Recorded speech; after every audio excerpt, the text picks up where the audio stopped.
होतोय तो आता उन्हाचा कडाका जास्तच वाढलाय, जवळजवळ 35-40च्या डिग्री ते त्यामुळे. पण ह्या दिवसात नाही काम, ह्याच दिवसात हे घर बांधणीचं काम चालू असतंय ना.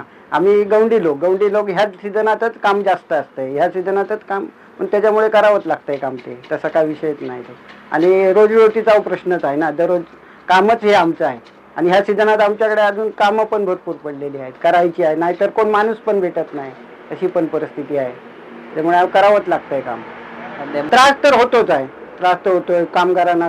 मध्ये थकवा जाणवतो, चक्कर येते, बीपी लोचं प्रमाण, म्हणजे डॉक्टरकडे जावंच लागतंय दररोज 1-2 दिवसांनी आड करून.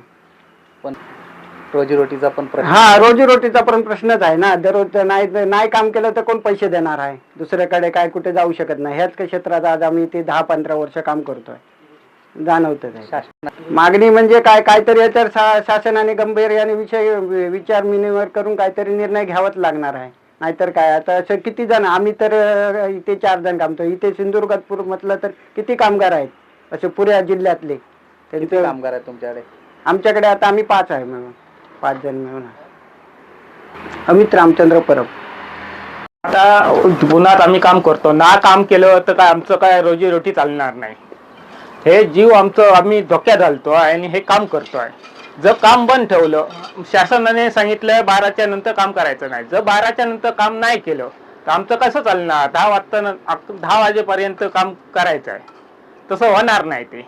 ह्यासाठी शासनाने आम्हाला काहीतरी ह्या करायला पाहिजे. त्यांनी ह्याचा निर्णय शासनाने काहीतरी घ्यायला पाहिजे. बा काहीतरी गौंडे आहेत, त्यांना काहीतरी ह्या करायला पाहिजे. नाही जर केलं तर कामगार आम्ही उपाशी राहणार, ते राहणार. आमची पोरं आहेत, त्यांचं भवितव्य हे आमच्यावरच आहे. तर आम्ही ज्यावेळी काम जर नाही हे केलं तर आमची पोरं उपाशी राहणार. अरविंद सदाशिव कदम.